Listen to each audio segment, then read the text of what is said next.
Hello प्यारे दोस्तों, नमस्कार, राधे राधे। स्वागत है एक बार फिर से आप सभी का आपके अपने यूट्यूब परिवार में। कैसे हैं आप सभी लोग?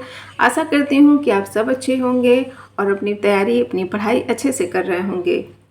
दोस्तों, जैसा कि आप सभी लोग को ज्ञात है, मैं प्रतिदिन ये बात बताती हूँ। हर दिन जो मेरी वीडियो को देखता होगा सोचता होगा कि पहले मतलब यही रटती है मैम, लेकिन जानना ज़रूरी है क्योंकि कुछ लोग ऐसे भी रहते हैं जो पहली बार मेरी वीडियो को देख रहे होते हैं। तो जो पहली बार आए उसे पता भी तो चले कि आखिर क्लास में शुरू क्या होने जा रहा है। तो ये जो हम लोग का सीरीज चल रहा है इस समय, वस्तुनिष्ठ हिंदी, पुनीत कुमार राय की पुस्तक से हम लोग की सीरीज चल रही है, जिसमें हम लोग हिंदी साहित्य का इतिहास पढ़ रहे हैं। और हिंदी साहित्य के इतिहास में आप लोगों का चल रहा टॉपिक आधुनिक काल का। आधुनिक काल के अंतर्गत हिंदी गद्य का विकास, जो कि किसी भी परीक्षा की दृष्टि से बहुत ही महत्वपूर्ण है और बच्चों का डिमांड भी रहता है। हर किसी का सोचते हैं कि गद्य का जो विकास है, हिंदी गद्य का विकास, वो पढ़ लिया जाए। तो हिंदी गद्य के विकास में आप सभी लोग जानते हैं जितनी भी विधाएं हैं, आपका उपन्यास विधा हो, कहानी विधा हो, निबंध विधा हो, एकांकी हो, संस्मरण हो, रिपोर्टाज हो, मतलब ये सारे जो विधाएं होते हैं जिनसे प्रश्न बनते ही बनते हैं, तो वो सारे आते हैं आपके किसमें? हिंदी गद्य के विकास में। तो हम लोग का जो सबसे पहला टॉपिक है वो है उपन्यास विधा। उपन्यास विधा कल हम लोगों ने शुरू किया था, तो जिसमें से जहाँ पर समाप्ति हुई थी, तो हम लोगों ने उसमें पढ़ा सामाजिक यथार्थवादी उपन्यासकार, और उन उपन्यासकारों के द्वारा कौन कौन से उपन्यास लिखे गए जो सामाजिक यथार्थवाद पर आधारित था, उस पर चर्चा की गई थी। अब जिन लोगों ने नहीं देखा है, मान लीजिए फर्स्ट टाइम मेरी वीडियो को देख रहे हैं, तो आप लोग जब चैनल के प्लेलिस्ट में मेरे जाएंगे तो वहाँ पर आपको सारी वीडियोज मिल जाएंगी। मैं हर दिन ये बताती हूँ आप लोगों को कि मतलब आज तक मैंने जितना भी पढ़ाया है, अगर आपको पढ़ना है, जानना है, देखना है, तो आप मेरे प्लेलिस्ट में चले जाइए, ठीक है? प्लेलिस्ट में सारी वीडियोज मिल जाएंगी। अब आज जो हम लोग यहाँ से शुरू करेंगे, ऐतिहासिक पौराणिक उपन्यास। तो ऐतिहासिक पौराणिक उपन्यास में कौन कौन से उपन्यासकारों ने कौन कौन सा उपन्यास लिखा है उसको पढ़ते हैं। सबसे पहला नाम वृंदावन लाल वर्मा जी का आता है। अब वृंदावन लाल वर्मा जी के जो उपन्यास है महत्वपूर्ण है, क्योंकि जितने भी लोग तैयारी कर रहे हैं ना, वो पढ़ के ही तुरंत स्पष्ट हो जाता है कि हाँ, ये कितने महत्वपूर्ण है। इनकी रचनाएं तो बार बार पूछी जाती है। तो एक बार देख लेते हैं आपके वृंदावन लाल वर्मा जी ने कौन कौन से उपन्यास लिखे हैं, जिनमें से इनका आता है गढ़ कुंडार, विराटा की पद्मिनी, झांसी की रानी, कचनार, मृगनयनी, टूटे कांटे, अहिल्याबाई, भुवन विक्रम, कीचड़ और कमल, सोती आग, देवगढ़ की मुस्कान। तो इतने सारे, देखिए ध्यान रखिएगा, ये ऐतिहासिक पौराणिक उपन्यास हैं, ठीक है? ऐतिहासिक पौराणिक उपन्यास हैं, ये वृंदावन लाल वर्मा के द्वारा लिखे गए हैं। अब दूसरे नंबर पर हैं चतुर्सेन शास्त्री। चतुर्सेन शास्त्री ने लिखा है वैशाली की नगरवधु, सोमनाथ और वयम रक्षामा। तो तीन जो इनका उपन्यास दिया है ना, ऐतिहासिक पौराणिक उपन्यास, इनमें से इनका जो वैशाली की नगरवधु है और जो वयम रक्षामा है, ये तो कई बार घुमा फिरा करके परीक्षाओं में पूछा जा चुका है, तो ध्यान रखिएगा, ठीक है? और यहाँ पे जैसे वृंदावन लाल वर्मा जी की जो विराटा की पद्मिनी है, ये बहुत ही महत्वपूर्ण है, कई बार परीक्षाओं में पूछा जा चुका है। झांसी की रानी, कचनार भी पूछा जा चुका है, ठीक है? आगे है तीसरे नंबर पर आपके रांगिये राघव, मुर्दों का टीला। इनका एक उपन्यास, ऐतिहासिक पौराणिक उपन्यास मिलता है मुर्दों का टीला, जो कि बहुत ही इंपॉर्टेंट है, ठीक? राहुल सांकृत्यायन को तो हर कोई जानता है। इनके द्वारा जो ऐतिहासिक पौराणिक उपन्यास लिखा गया है वो है सिंह सेनापति, जयोधेय, मधुर स्वप्न, ठीक है? अमृतलाल नागर, कौन नहीं जानता इन्हें? इनके तो जो भी उपन्यास इन्होंने लिखे हैं ना, एकदम क्या ही कहना उनका, इतना ज़्यादा फेमस है, इतना ज़्यादा परीक्षाओं में पूछा जाता है कि आप सभी लोगों ने पढ़ा होगा। तो अमृतलाल नागर ने लिखा है शतरंज के मोहरे, 7 घूंघट वाला मुखड़ा, एकदा नैमिषारण्य, मानस का हंस तो आप लोगों ने हजारों बार पढ़ा होगा। मानस का हंस का यहाँ पर देखिए प्रकाशन वर्ष भी दे रखा है, 1972 ईस्वी। खंजन नयन किस पर इन्होंने लिखा है? सूरदास पर, ठीक है? करवट और पीढ़िया। तो ये सारी जो रचनाएं हैं, यानी कि उपन्यास हैं, ये अमृतलाल नागर जी के द्वारा लिखा गया है। अब नंबर आता है यशपाल जी का, छठे नंबर पर है यशपाल दिए हैं। तो इनका जो उपन्यास है वो दिव्या है और अमिता है, ठीक है? हजारी प्रसाद द्विवेदी का बाणभट्ट की आत्मकथा, चारूचंद्र लेख, पुनर्नवा, अनामदास का पोथा बहुत ही महत्वपूर्ण है। ये अक्सर करके जब भी आप हिंदी साहित्य का इतिहास पढ़ेंगे, हजारी प्रसाद द्विवेदी का जिक्र होता ही होता है। जैसे आपके रामचंद्र शुक्ल जी इतने महत्वपूर्ण आपके रहे हैं आलोचक, हिंदी साहित्य के इतिहास में, वैसे ही आपके हजारी प्रसाद द्विवेदी जी का भी नाम आता है।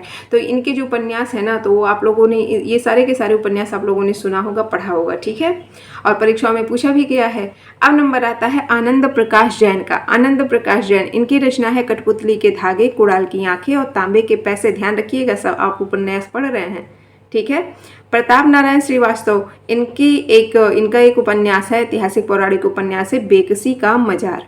रघुवीर शरण मित्र, इन्होंने बहुत सारे देखिए उपन्यास लिखा है, नाम पढ़ लेते हैं। ओस के आंसू, उजला कफन, और राख की दुल्हन, दिन सोया रात हंसी, तब का तेज रूप के जाले, और सदा सदा के प्रश्न। ये सारे किसके द्वारा लिखा गया उपन्यास है? रघुवीर शरण मित्र के द्वारा लिखा गया है। राजीव सक्सेना का एक यहाँ उपन्यास दिख रहा है, पाड़ी पुत्री सोमा, ठीक है। नरेंद्र कोहली का भी उपन्यास महत्वपूर्ण है। दीक्षा, अवसर, संघर्ष की ओर, बंधन, अधिकार और अभिज्ञान, ये सारे जो उपन्यास लिखे हैं वो नरेंद्र कोहली के द्वारा लिखे गए हैं। वीरेंद्र कुमार जैन ने लिखा है अनुत्तर योगी। ये 4 खंडों में विभाजित है, ठीक है। वीरेंद्र कुमार जैन ने जो अनुत्तर योगी लिखा है, ऐतिहासिक पौराणिक उपन्यास इनके द्वारा लिखा गया, और ये 4 खंडों में लिखा गया है। आगे हैं राम कुमार भ्रमर, ठीक है। राम कुमार वर्मा एक हैं, लेकिन ये कौन है? राम कुमार भ्रमर हैं। इन्होंने लिखा है फौलाद का आदमी, ठीक। मनु शर्मा द्रौपदी की आत्मकथा, कर्ण की आत्मकथा, द्रोण की आत्मकथा, अभिशप्त कथा और शिवाजी का आशीर्वाद। तो ये सारे जो उपन्यास लिखे हैं वो किसने लिखा है? मनु शर्मा ने लिखा है। आगे हैं आपके शिवप्रसाद सिंह ने नीला चांद लिखा है, ठीक है। और जयशंकर द्विवेदी, यहाँ 17वें नंबर पर जयशंकर द्विवेदी जी का नाम आता है। तो इन्होंने लिखा है महाकवि कालिदास की आत्मकथा। ये तो बहुत ही महत्वपूर्ण है, ध्यान रखिएगा, ठीक है। महाकवि कालिदास की आत्मकथा। अब देखिए, अक्सर करके जब इस तरीके के रचनाएं दिए जाते हैं और परीक्षा में प्रश्न पूछ ले कि ये किस विधा की रचना है, तो कन्फ्यूज करने वाला चीज़ होता है। अब ये है तो उपन्यास, लेकिन यहाँ आत्मकथा शब्द जुड़ने से बच्चे कन्फ्यूज हो जाते हैं कि हो सकता है ये आत्मकथा हो, ठीक है। लेकिन ध्यान रखिएगा, महाकवि कालिदास की आत्मकथा जो है ये उपन्यास विधा पर आधारित है और लिखा है जयशंकर द्विवेदी जी ने, ठीक है। किसने लिखा है? जयशंकर द्विवेदी, ठीक है। यहाँ पर जो शंकर शब्द जोड़िएगा, काली माता का जब भी नाम आता है तो शंकर जी का नाम जरूर लिया जाता है, ठीक है। शंकर काली, तो इससे भी आप लोग को थोड़ा सा कनेक्ट रहेगा याद करने के लिए, ठीक। उपन्यास है, ध्यान रखिएगा। आंचलिक उपन्यास, अब हम लोग आंचलिक उपन्यास पढ़ेंगे। आप सभी लोग जानते हैं आपके हिंदी साहित्य के इतिहास में, यानी कि हिंदी गद्य के विकास में, उपन्यासों में आपका जो आंचलिक उपन्यास है वो अपना एक अलग महत्वपूर्ण स्थान रखता है, क्योंकि परीक्षाओं में अक्सर करके पूछा जाता है। तो यहाँ देखते हैं, आंचलिक उपन्यास का जब भी जिक्र होता है तो सबसे पहला नाम, जहाँ तक मुझे लगता है आप सभी लोग भी जानते हैं, कि फणीश्वर नाथ रेणु का ही नाम लिया जाता है। सबसे पहला नाम किसका आता है? फणीश्वर नाथ रेणु का। इनकी रचना मैला आंचल कौन नहीं जाता, हर कोई जानता है, ठीक है। मैला आंचल इनका 1954 में प्रकाशित हुआ था। परती परी कथा, पलटू बाबू रोड, दीर्घतपा और जुलूस, इतने सारे जो उपन्यास लिखे हैं ये सब के सब आंचलिक उपन्यास हैं, जो कि फणीश्वर नाथ रेणु जी के द्वारा लिखा गया है। अब आते हैं आपके नागार्जुन के द्वारा जो आंचलिक उपन्यास लिखा है वो लिखा गया है बलशनमा, दुखमोचन और वरुण के बेटे, ठीक है। हिमांशु श्रीवास्तव ने लिखा है रथ के पहिए। आगे देखिएगा, आंचलिक उपन्यासकारों में रांगे राघो जी का नाम भी आता है। रांगे राघो का बहुत ही महत्वपूर्ण उपन्यास है कब तक पुकारो, ठीक है। कब तक पुकारो कई बार परीक्षाओं में पूछा जा चुका है। कब तक पुकारो किसके द्वारा लिखा गया है? रांगे राघो के द्वारा। किस विधा की रचना है? उपन्यास विधा है, ठीक है। उदय शंकर भट्ट का है सागर, लहरें और मनुष्य। उसके बाद राजेंद्र अवस्थी के उपन्यास का नाम है सूरज किरण की छाँव, जंगल के फूल और जाने कितनी आंखें। बहुत ही इंपॉर्टेंट है, इनके ये तीनों ही उपन्यास जो है बहुत ही महत्वपूर्ण है, आंचलिक उपन्यास है, ठीक है। अब यहाँ पर आते हैं बलभद्र ठाकुर के जो उपन्यास है वो है मुक्तावली, नेपाल की वो बेटी, देवताओं के देश में, घने और बने, लहरों की छाती पर। ये इतने उपन्यास जो आंचलिक उपन्यास लिखे गए हैं वो बलभद्र ठाकुर के द्वारा लिखे गए हैं। अब आता है रामदरस मिश्र ने जो लिखा है उपन्यास वो है पानी के प्राचीर और जल टूटता हुआ। ये परीक्षा में प्रश्न पूछा जा चुका है कि किसके द्वारा लिखा गया है, किसकी रचना है, तो रामदरस मिश्र के द्वारा लिखा गया है। केशव प्रसाद मिश्र, इन्होंने लिखा है कोहबर की शर्त। कोहबर, कोहबर आप लोग जानते हैं, शादी विवाह में एक सांकेतिक मतलब एक शुभ चिन्ह बनता है घर के द्वार, जहाँ मुख्य द्वार वगैरह होता है तो वहाँ पर एक चिन्ह बनाया जाता है, गोबर से बनाया जाता है। हालांकि शहरों वगैरह में तो गोबर उपलब्ध नहीं रहता है तो बना बनाया कोहबर मिलता है। तो हालांकि मुझे लगता है जो शुद्ध गाँव में जो गाय के गोबर से या मतलब गाय का गोबर नहीं मिले तो भैंस का गोबर से लोग बनाते हैं, लेकिन जो मुख्य होता है कोहबर ना, वो गाय के गोबर से घर के मुख्य द्वार पर बनाया जाता है। वो एक शुभ संकेत होता है, शादी विवाह में वो बनता है कोहबर। ठीक है, तो ये है कोहबर। तो केशव प्रसाद मिश्र ने क्या लिखा है, कोहबर की शर्त। ठीक है, आगे है राही मासूम रजा। राही मासूम रजा का जो ये है उपन्यास आधा गांव, आधा गांव 1966 में प्रकाशित हुआ था। मोस्ट इम्पॉर्टेंट, कई बार कई परीक्षाओं में खास करके आपके यूजीसी नेट में बहुत बार पूछा गया है और पूछा जाता है और पूछा जाता रहेगा। ठीक है, कुछ कुछ रचनाएं ऐसे हैं ना जो किसी न किसी रूप में हर परीक्षा में नज़र आ ही जाते हैं। वैसे ही आपका आधा गांव है और राही मासूम रजा, राही मासूम रजा की रचना जरूर से जरूर बनती ही बनती है। ठीक, शिव प्रसाद सिंह ने लिखा है अलग अलग वैतरणी और शैलूस, शैलूस इनका महत्वपूर्ण है। ठीक है, शिव प्रसाद सिंह का।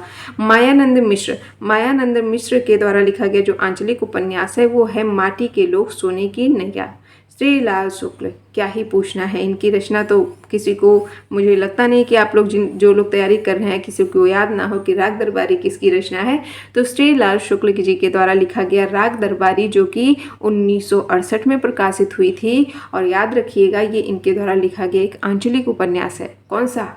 राग दरबारी, श्रीलाल शुक्ल जी का है जो कि बहुत ही महत्वपूर्ण है। ठीक है, हिमांशु जोशी ने लिखा है, देखिएगा, बुरंस तो फूल है, अरण्य, कगार की आग, बबूल, पुरुष पुराण, लोक ऋण, श्वेत पत्र, सोना माटी, समर शेष है।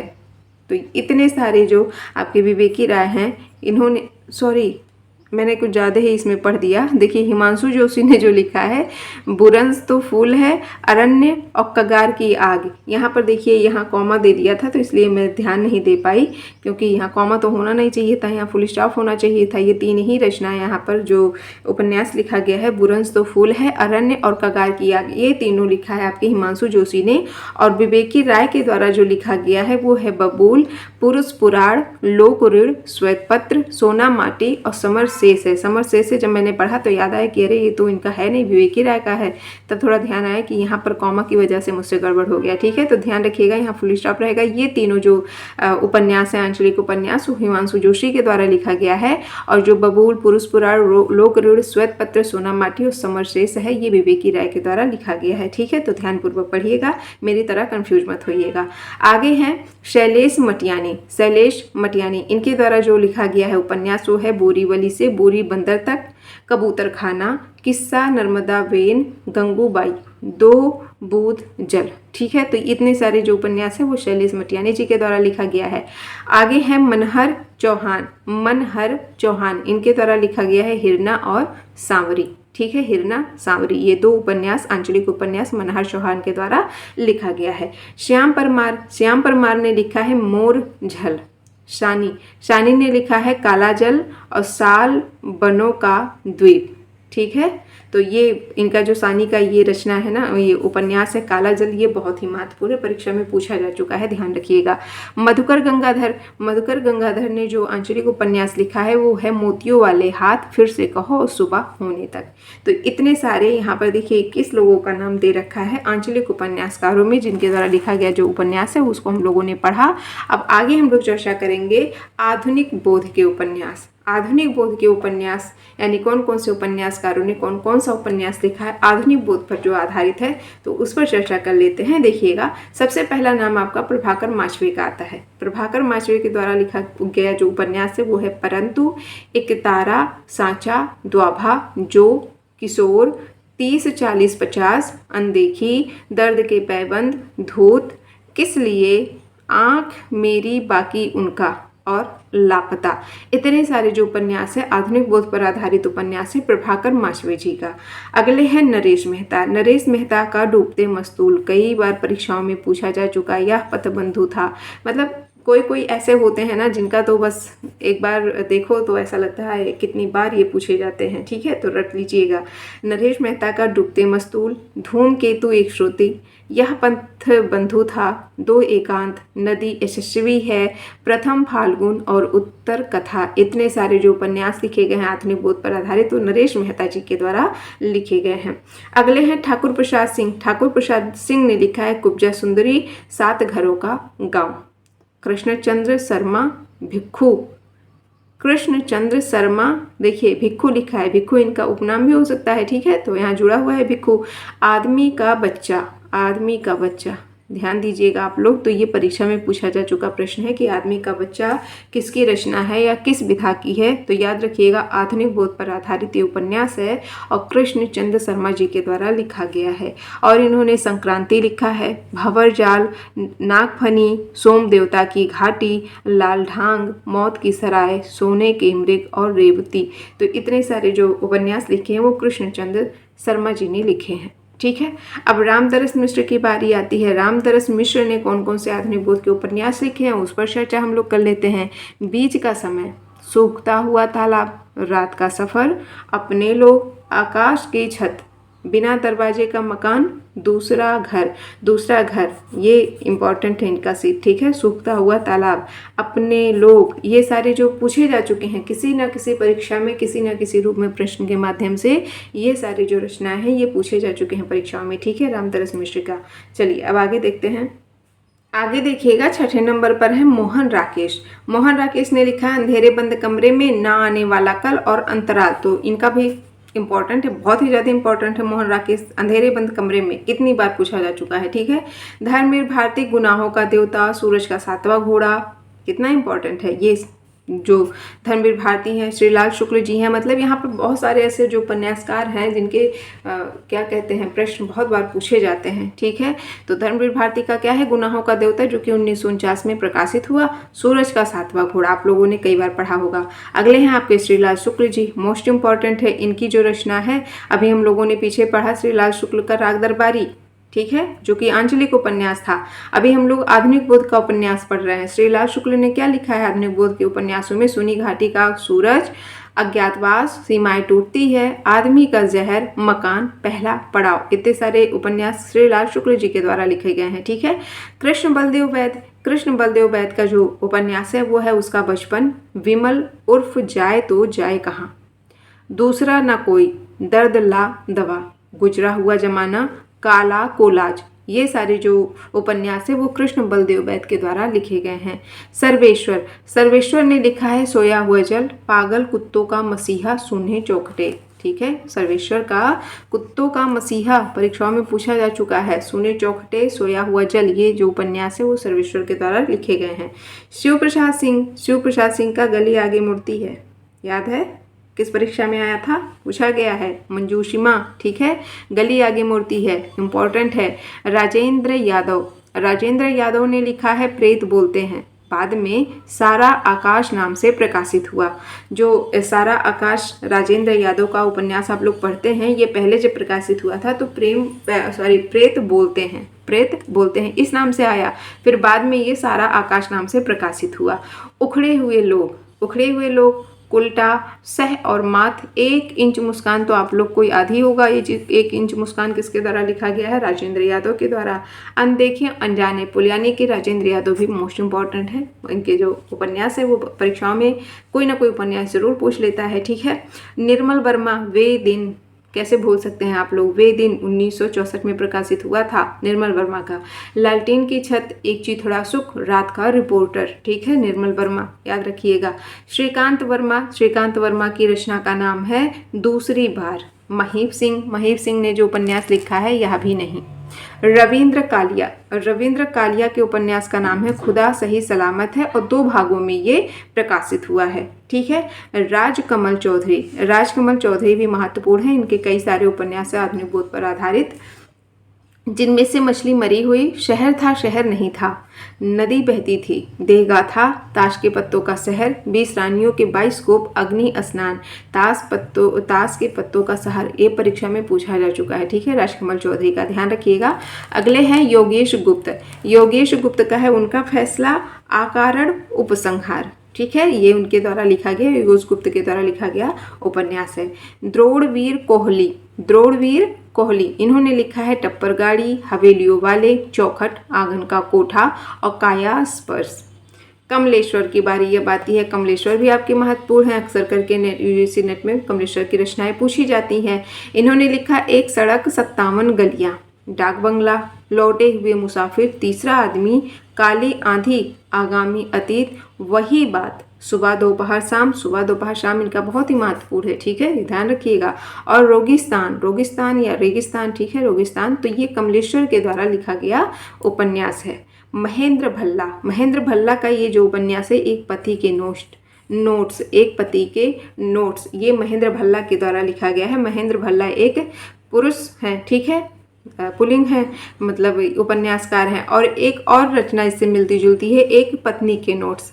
एक पत्नी के नोट्स एक महिला उपन्यासकार ने लिखा है। आगे आएगा तो आप लोग पढ़िएगा, मैं अभी से नहीं बता रही हूँ क्योंकि आगे दिया गया है। ठीक है, दिया गया है मतलब दिया जरूर होगा, क्योंकि एक पति के नोट्स हो या एक पत्नी के नोट्स, दोनों ही अपने अपनी जगह पर बहुत ही महत्वपूर्ण हैं। तो इसलिए हर हाल में मतलब मुझे यकीन है कि दिया ही होगा। ठीक है, तो भी आगे हम लोग पढ़ लेंगे। तो महेंद्र भल्ला का ये जो रचना है, उपन्यास है, एक पति के नोट्स, याद रखिएगा, पूछा जाता है। दूसरी तरफ उड़ने से पेस्तर। ठीक है, अब मनोहर श्याम जोशी का कुरु कुरु स्वाहा कितने लोगों ने नहीं सुना होगा, कितने लोगों ने नहीं पढ़ा होगा? सब ने सुना होगा, सब ने पढ़ा होगा, कसम। ठीक है, कुरु कुरु स्वाहा तो हर हाल में आप लोगों ने पढ़ा सुना होगा, तो ध्यान रखिएगा इसको। गिरधर गोपाल के द्वारा जो लिखा गया है, चांदनी के खंडहर, कंदील और कुहासे। दुष्यंत कुमार, छोटे छोटे सवाल और आंगन में एक वृक्ष।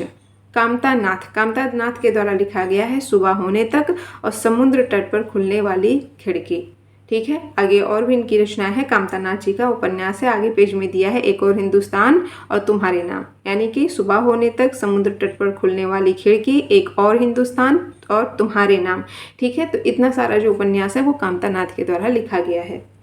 आगे हैं 26वें नंबर पर गिरिराज किशोर, इनके द्वारा लिखा गया जो आधुनिक बोध पर आधारित उपन्यास है वो है लोग, चिड़ियाघर, यात्राएं, जुगलबंदी, दो, इंद्र सुने, दावेदार, यथा प्रस्तावित, तीसरी सत्ता, परिशिष्ट, असलाह, अंतर्ध्वंस, ढाई घर। ठीक है, तो ये सारे गिरिराज किशोर जी के द्वारा लिखे गए उपन्यास हैं। रमेश चंद्र शाह ने लिखा है गोबर गणेश, किस्सा गुलाम और पूर्वा पर। गोबर गणेश ये परीक्षा में पूछा जा चुका है। ठीक है, गोविंद मिश्र के द्वारा लिखा गया है वह अपना चेहरा, उतरती हुई धूप, लाल पीली जमीन, हुजूर दरबार, तुम्हारी रोशनी में, धीर समीरे। गंगा प्रसाद विमल ने लिखा है अपने से अलग, कहीं कुछ और, मरीचिका, मृगांतक। इनकी जो गंगा प्रसाद विमल की है मरीचिका, ये महत्वपूर्ण है। ठीक है, परीक्षाओं में पूछा जा चुका है, ध्यान रखिएगा। तीसरे नंबर पर एक और नाम आता है राजकृष्ण मिश्र जी का। इन्होंने जो लिखा है उपन्यास वो है दारुल सफा और सचिवालय। मणि मधुकर, इनके द्वारा लिखा गया उपन्यास है सफ़ेद मेमने, पत्तों की बिरादरी। प्रमोद सिन्हा ने लिखा है उसका शहर, एक उपन्यास लिखा है जो कि आधुनिक बोध पर आधारित है, उसका शहर, प्रमोद सिन्हा के द्वारा। ठीक है, मंजूर एहतशाम, इन्होंने लिखा है कुछ दिन और, सूखा बरगद, कुछ दिन और एक रचना क्या है, सूखा बरगद। ठीक है, किसके द्वारा, मंजूर एहतशाम के द्वारा। योगेश कुमार ने लिखा है टूटते बिखरते लोग, सूखा स्वर्ग, त्रोइका, शरद ऋतु। गोपाल उपाध्याय, इन्होंने लिखा है एक टुकड़ा इतिहास। और विनोद कुमार शुक्ल जी ने लिखा है नौकर की कमीज भी परीक्षा में पूछा जा चुका है, विनोद कुमार शुक्ल जी के द्वारा लिखा गया है। तो यहाँ पर देखिए 36 यानी कि 36 उपन्यासकार ऐसे दिए गए हैं जिन्होंने क्या लिखा है, उपन्यास जो आधुनिक बोध पर आधारित उपन्यास है, इन लोगों ने लिखा है। ठीक है, किसी ने 1, किसी ने 2, किसी ने 3, किसी ने 4, किसी ने 5, ऐसे उपन्यास इन्होंने लिखे हैं। अब आगे हम लोग पढ़ेंगे प्रमुख महिला उपन्यासकार। तो जो आपके हिंदी साहित्य में महिला उपन्यासकार हो गई या कहानीकार हो गई या निबंधकार हो गई, ये अपने आप में एक महत्वपूर्ण स्थान रखती हैं। और परीक्षाओं में देखिएगा आप ना, चाहे कहानियों से ले ले या उपन्यास से ले ले, पूछा जरूर जाता है। जो महिला उपन्यासकार हैं या कहानीकार हैं, इनकी रचनाएं अवश्य ही पूछी जाती है, खास करके आपका यूजीसी नेट में, ठीक है। उसमें तो प्रश्न बनते ही बनते हैं। तो अभी तो मैं जितना भी पढ़ रही हूँ, तो ऐसा नहीं है कि एक बार मैंने पढ़ दिया, आप लोगों ने सुन लिया तो आपको सारी रचनाएं याद हो जाएंगी। नहीं, मुझे पता नहीं याद होगा, मुझे खुद नहीं याद होता है एक बार में, ठीक है। तो एक बार में नॉर्मली किसी को नहीं याद होगा, ना मुझे ना आपको। तो ऐसा नहीं है कि एक बार आप लोगों ने पढ़ा सुना तो बस हो गया, आगे बढ़ गए। आप इसको थोड़ा थोड़ा करके याद करिएगा, ठीक है। एक एक टॉपिक याद करिएगा। आधुनिक बोध के उपन्यासकारों को जो महत्वपूर्ण है, जिनको आप जानते हैं कि बार बार ये परीक्षाओं में पूछे जाते हैं, उनको रट लीजिए आप लोग, ठीक है।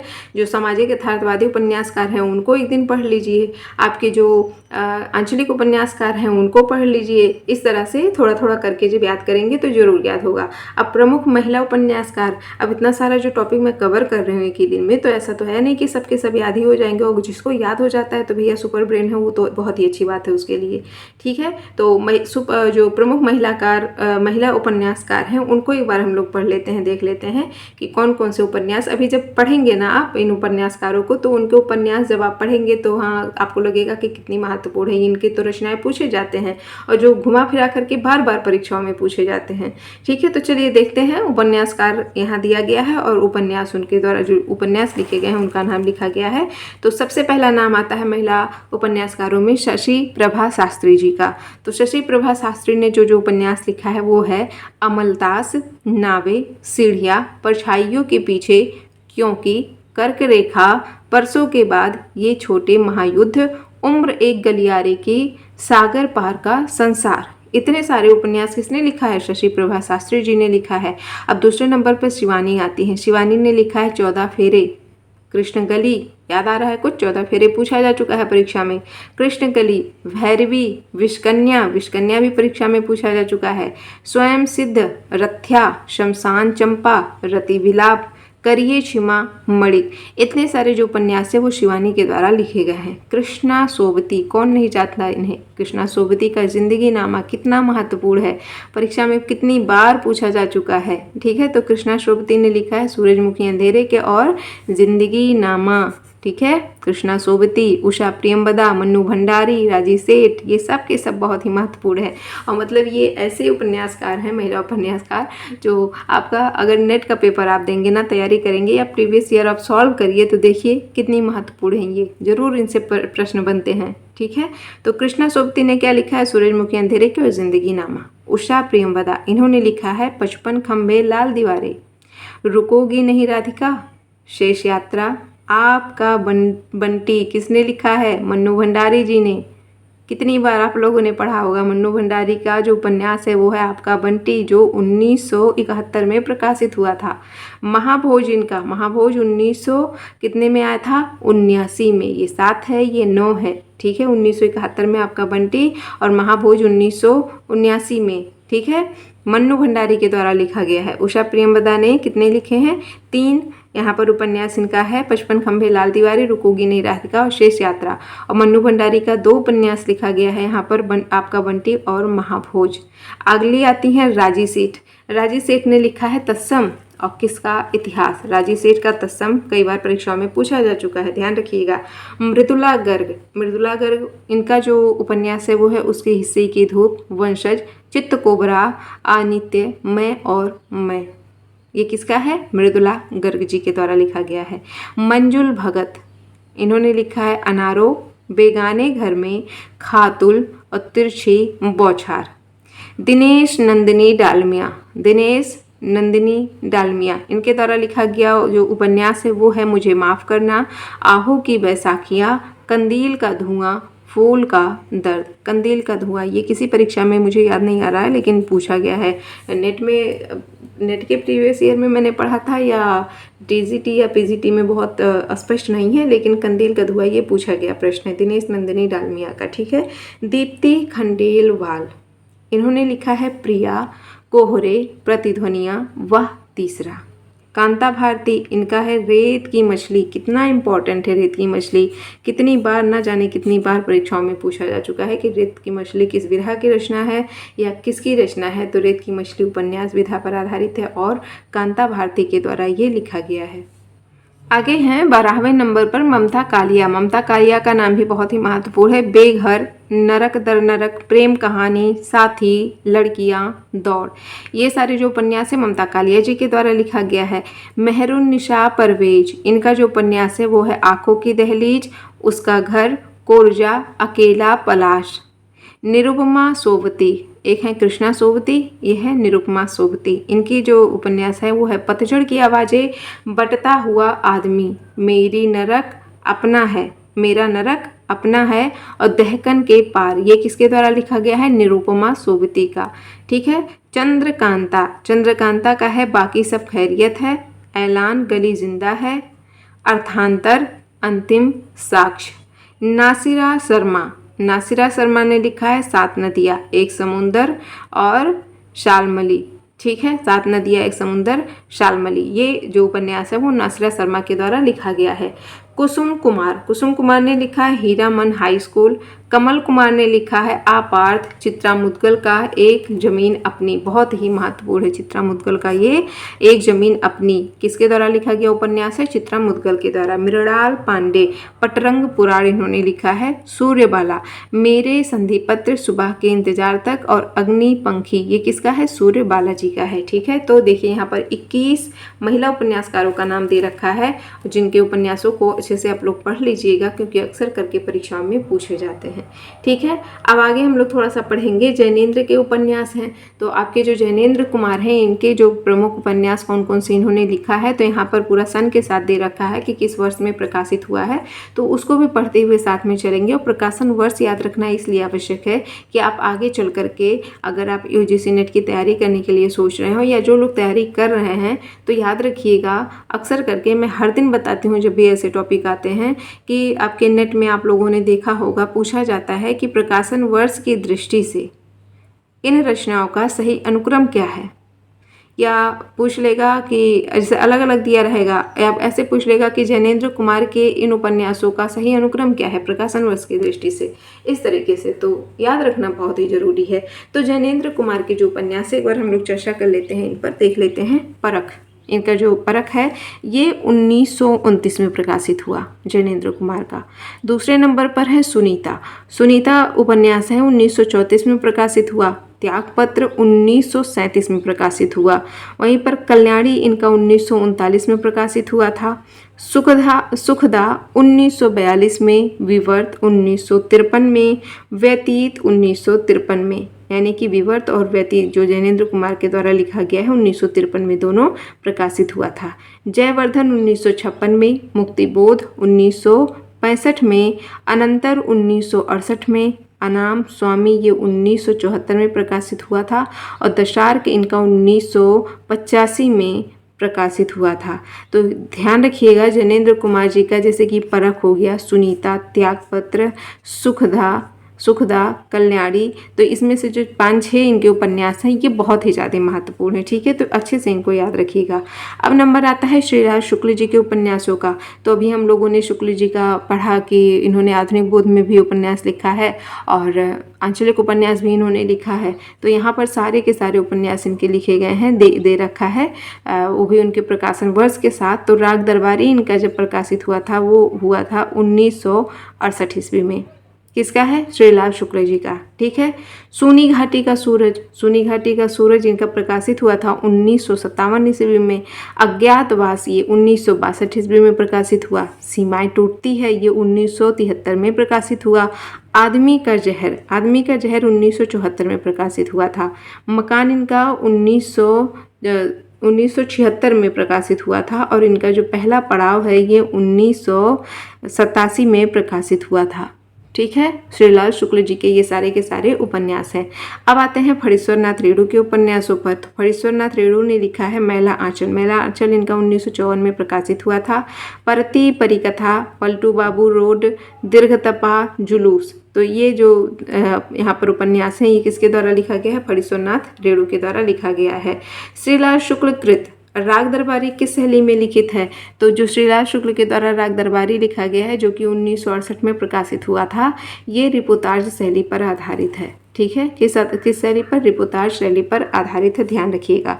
हजारी प्रसाद द्विवेदी के उपन्यास आगे भी हम लोगों ने पढ़ा था। बाणभट्ट की आत्मकथा ये 1946 में प्रकाशित हुई। चारुचंद्र लेख इनका 1963 में प्रकाशित हुआ। पुनर्नवा इनका 1973 में प्रकाशित हुआ और अनाम दास का पोथा 1976 में प्रकाशित हुआ। ठीक है, अब आता है नंबर अमृतलाल नागर के द्वारा लिखा गया उपन्यास। तो देखिए, जो आपके अमृतलाल नागर जी हैं, इन्होंने बहुत सारे उपन्यास लिखे हैं, जिसमें से सबसे पहला आता है इनका महाकाल। महाकाल 1947 में प्रकाशित हुआ। बूंद और समुद्र 1956 में प्रकाशित हुआ। शतरंज के मोहरे 1959 में प्रकाशिशित हुआ। सुहाग के नुपुर 1960 में। अमृत और विष इसका प्रकाशन वर्ष है 1966 ईस्वी। 7 घूंघट वाला मुखड़ा ये 1968 में प्रकाशित हुआ। एकदा नैमिषारण्य ये 1972 में प्रकाशित हुआ। मानस का हंस इनका आया था 1972 ईस्वी में।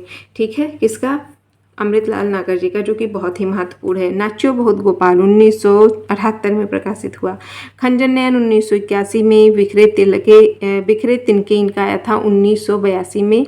अग्निगर्भा 1983 में। करवट 1985 में और पीढ़िया इनका 1990 में प्रकाशित हुआ था। ठीक है,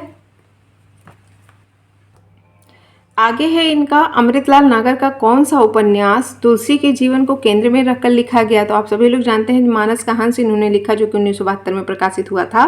तो ये तुलसीदास जी के जीवन को केंद्र में रख करके आपके अमृतलाल नागर जी ने लिखा था। ठीक है, तो इन्होंने जो अपना उपन्यास लिखना प्रारंभ किया, तो सबसे पहला उपन्यास महाकाल आया था इनका 1947 में और अंतिम जो उपन्यास इनका है पीढ़िया 1990 में इन्होंने लिखा था। ठीक है, आगे है अमृतलाल कृत। कौन सा उपन्यास सूर्य के जीवन को केंद्र में रखकर लिखा गया है? तो आगे भी मैंने बताया था, जो इनका खंजर नयन है।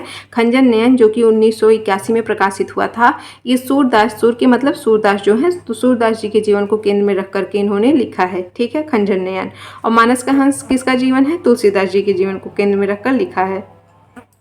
आगे है भाग्यवती। भाग्यवती ये 1877 नामक उपन्यास किसने लिखा?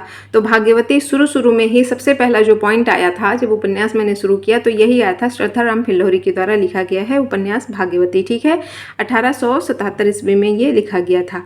आगे है आचार्य शुक्ल ने हिंदी का प्रथम मौलिक उपन्यास किसे माना है? जो कि बहुत ही महत्वपूर्ण अपने आप में प्रश्न है, कई बार परीक्षा में पूछा जा चुका है। तो ध्यान रखिएगा, आचार्य शुक्ल जी ने परीक्षा गुरु को क्या माना है? पहला मौलिक उपन्यास माना है। ठीक है, ध्यान रखिएगा इस चीज को। अंग्रेजी ढंग का पहला मौलिक उपन्यास है तो परीक्षा गुरु है, ये 1882 ईस्वी में प्रकाशित हुआ था। यशपाल कृत झूठा सच कितने भागों में और कब प्रकाशित हुआ? तो यशपाल के द्वारा झूठा सच उपन्यास जो लिखा गया है, ये 2 भागों में प्रकाशित हुआ है। वतन और देश पहला भाग इसका है, जो कि 1958 में प्रकाशित हुआ, और दूसरा जो भाग है देश का भविष्य, ये 1960 ईस्वी में प्रकाशित हुआ। तो इन दोनों भागों को अच्छे से ध्यान रखिएगा। झूठा सच यशपाल के द्वारा लिखा गया उपन्यास है, 2 भागों में बटा है। पहला भाग वतन और देश नाम से, जो कि 1958 में प्रकाशित हुआ, और दूसरा भाग देश का भविष्य नाम से, जो कि 1960 में प्रकाशित हुआ। आगे है डॉक्टर हजारी प्रसाद द्विवेदी ने हिंदी का प्रथम उपन्यास किसे माना? अब देखिए, ध्यान रखिएगा, शुक्ल जी ने प्रथम मौलिक उपन्यास परीक्षा गुरु को माना, और जो आपके हजारी प्रसाद द्विवेदी हैं वो पहला उपन्यास मानते हैं भारतेंदु के द्वारा पूर्ण प्रकाश और चंद्र प्रभा को, यानी कि भारतेंदु का जो उपन्यास है पूर्ण प्रकाश और चंद्र प्रभा, इनको माना है हजारी प्रसाद द्विवेदी जी ने हिंदी का प्रथम उपन्यास। ठीक है, जैसे आचार्य शुक्ल जी महत्वपूर्ण है, ऐसे हजारी प्रसाद द्विवेदी जी भी हैं, तो इनको भी अच्छे से ध्यान रखिएगा आप लोग। गोपाल राम घेमरी अंग्रेजी के किस प्रसिद्ध जासूसी उपन्यासकार से प्रभावित थे? तो ये आर्थर कॉनन डायल से बहुत ही ज़्यादा प्रभावित थे। कौन? गोपाल राम घेमरी जी। ये अंग्रेजी विद्वान है ना, आर्थर कॉनन डायल, तो इनके जासूसी मतलब ये उपन्यासकार थे, तो ये इनसे प्रभावित हैं। हिंदी में ऐतिहासिक उपन्यास परंपरा के जन्मदाता कौन है? तो ऐतिहासिक उपन्यास परंपरा के जन्मदाता आपके किशोरी लाल गोस्वामी जी हैं। ठीक है, ध्यान रखिएगा। पत्रात्मक शैली में लिखा गया हिंदी का पहला उपन्यास कौन सा है? बहुत ही महत्वपूर्ण है ये पॉइंट, ध्यान रखिएगा, अंडरलाइन कर लीजिएगा कि पत्रात्मक शैली में लिखा गया हिंदी का पहला उपन्यास है उग्रकृत चंद हसीनों के खतूत। ठीक है, चंद हसीनों के खतूत, ध्यान रखिएगा, ये पत्रात्मक शैली में लिखा गया हिंदी का पहला उपन्यास माना जाता है। ठीक। भगवती चरण वर्मा कृत चित्रलेखा फ्रेंच उपन्यासकार अनातोले के किस उपन्यास पर आधारित है? तो थाया पर, यानी कि फ्रेंच के एक विद्वान है, एक उपन्यासकार हैं अनातोले, इनकी रचना का नाम है थाया। तो इस पर आधारित जो चित्रलेखा भगवती चरण वर्मा के द्वारा लिखा गया है, इसी पर आधारित है, इसी के आधार पर ये चित्रलेखा इन्होंने वर्मा जी ने लिखा है। ठीक है। प्रेमचंद को कामेक्षा के अतिरिक्त और कुछ, सॉरी प्रेमचंद मैंने बोल दिया, सॉरी, प्रेम को कामेक्षा के अतिरिक्त और कुछ कौन सा उपन्यासकार नहीं मानता? यशपाल, जो यशपाल हैं आपके, यशपाल झूठा सच वाले यशपाल, ये प्रेम को कामेक्षा के अतिरिक्त और कुछ नहीं मानते हैं। ठीक है। अपने आप में एक बड़ी सी बात इन्होंने लिख दी है यशपाल जी ने, तो ध्यान रखिएगा किसने, कौन नहीं मानता है? तो यशपाल नहीं मानते हैं। ठीक है। द्विवेदी जी ने किस उपन्यास में लोरिक चंदा की कथा को मृक्षकटिकम की कथा से जोड़ा है? तो पुनर्नवा। पुनर्नवा आप सभी लोग जानते हैं किसकी रचना है, किसका उपन्यास है? हजारी प्रसाद द्विवेदी जी का उपन्यास है, जो कि 1973 में प्रकाशित हुआ था। ठीक है। पुनर्नवा 1973 में प्रकाशित हुआ था, ध्यान रखिएगा। तो ये लोरिक चंदा की कथा को इन्होंने मृक्षकटिकम की कथा से जोड़ा है। ठीक है। अनामदास का पोथा किस उपनिषद की कथा पर आधारित है? तो छांदोग्य उपनिषद पर ये परीक्षा में पूछा जा चुका है, ध्यान रखिएगा, इंपॉर्टेंट है। अनामदास का पोथा किसकी रचना है? आपके द्विवेदी जी का, यानी कि हजारी प्रसाद द्विवेदी। अनामदास का पोथा ये प्रकाशित हुआ था 1976 ईस्वी में। ठीक है, ध्यान रखिएगा। नटों की जिंदगी को उजागर करने वाला रांगे राघो का आंचलिक उपन्यास कौन सा है? तो कब तक पुकारूं, रांगे राघो के द्वारा लिखा गया है, आंचलिक उपन्यास है कब तक पुकारूं। किस पर आधारित है? नटों की जिंदगी को उजागर करती है ये उपन्यास। ठीक है। लौटती लहरों की बांसुरी किसका उपन्यास है? तो भारत भूषण अग्रवाल के द्वारा ये लिखा गया है। हरिशंकर परशाई के उपन्यास है, तो हरिशंकर परशाई के उपन्यासों में तट की खोज, ज्वाला और जल, भूत के पांव पीछे, ये महत्वपूर्ण है, इनका परीक्षा में पूछा जा चुका है। हरिशंकर परशाई का उपन्यास है। ठीक है। लोग, ढाई घर, यथा प्रस्तावित, जुगलबंदी तथा पहला गिरमिटिया आदि किसके उपन्यास हैं? गिरिराज किशोर का। पहला गिरमिटिया बहुत ही महत्वपूर्ण है। ठीक है। गिरिराज किशोर के पहला गिरमिटिया किसके जीवन पर केंद्रित उपन्यास है? तो महात्मा गांधी के। बहुत ही इंपॉर्टेंट है, ध्यान रखिएगा, परीक्षा में पूछा गया प्रश्न है। भीष्म साहनीकृत तमस है। तमस एक उपन्यास से भीष्म साहनी के द्वारा लिखा गया है, कई बार परीक्षाओं में पूछा गया है। ये विभाजन के समय सांप्रदायिक दंगों को लेकर लिखा गया उपन्यास है। ठीक है, ऐसे प्रश्न परीक्षा में पूछे गए हैं। राही मासूम रजा कृत उपन्यास आधा गांव में गाजीपुर जिले के किस गांव के मुसलमानों की कथा है? आधा गांव जो है वो गाजीपुर जिले का है, तो गाजीपुर जिले के किस गांव के मुसलमानों की कथा है? तो गंगोली गांव के। गंगोली गांव है गाजीपुर जिले में एक, तो वहाँ के मुसलमानों की कथा पर आधारित है आधा गांव। किसके द्वारा लिखा गया है? राही मासूम रजा के द्वारा उपन्यास विधा पर आधारित है। आगे देखिएगा, अलग अलग वैतरणी, गली आगे मूर्ति है, नीला चांद, वैश्वावर, कोहरे में युद्ध, दिल्ली दूर है, ये उपन्यास किसके हैं? तो ये सारे उपन्यास शिवप्रसाद सिंह के द्वारा लिखे गए हैं। दीवार में एक खिड़की रहती थी, ये उपन्यास किसका है? ये विनोद कुमार शुक्ल जी का है। और मैं चाहती हूँ कि आज की बस क्लास में इतना ही रहने दूँ, क्योंकि देखिए अभी जितना मैंने अभी जो भी 5-6 पेज पढ़ाया होगा, जितना पढ़ाया, और लगभग उतना ही अभी और उपन्यासों में है। उपन्यास विधा आपका बहुत बड़ा है। ठीक है। तो कल क्लास मैंने एक ली थी, आज लगभग 40 मिनट से ऊपर की वीडियो बन चुकी है। और भी मैं जितना अभी मैंने पढ़ा है उतना अभी मैं और पढ़ाऊँगी, तो घंटे भर से, मतलब लगभग सवा घंटे 1.5 घंटे की वीडियो बन जाएगी। क्लास बहुत ज़्यादा लंबा जब हो जाता है ना, तो भी पढ़ने में मज़ा नहीं आता है। ठीक है, तो आज इतना रहने देते हैं, कल ये पूरा समाप्त हो जाएगा। उसके बाद हो सकता हो शायद कहानी विधा है, कहानी पर आधारित जो आपकी रचनाएं हैं कहानियों वाला, तो वो पढ़ा जाएगा। तो कल समाप्त करते हैं हम लोग इसको, आज इतना रहने देते हैं। आप लोग बताइएगा मुझे ज़रूर कि आप लोग को क्लास कैसी लगी, और कमेंट कर दीजिएगा अच्छा सा प्यारा सा, जो भी आपके मन में हो, जैसा पढ़ करके आपको लगे। ठीक है। और लाइक शेयर तो आप लोग कर ही दीजिएगा। जो मेरे पुराने व्यूअर हैं, जो देखते हैं डेली, उन्हें कहने की आवश्यकता ही नहीं पड़ती। जो नए हैं मैं उनके लिए डेली बोलती हूँ कि प्लीज़ मेरे चैनल को सब्सक्राइब कर लीजिए, लाइक शेयर कर दीजिए, और अच्छा सा कमेंट करके बताइएगा मुझे कि क्लास कैसी लगी। मिलते हैं कल इसी टाइम पर, मुझे आज्ञा दीजिए, तब तक बहुत बहुत धन्यवाद आप सभी लोगों का जुड़ने के लिए। ठीक है।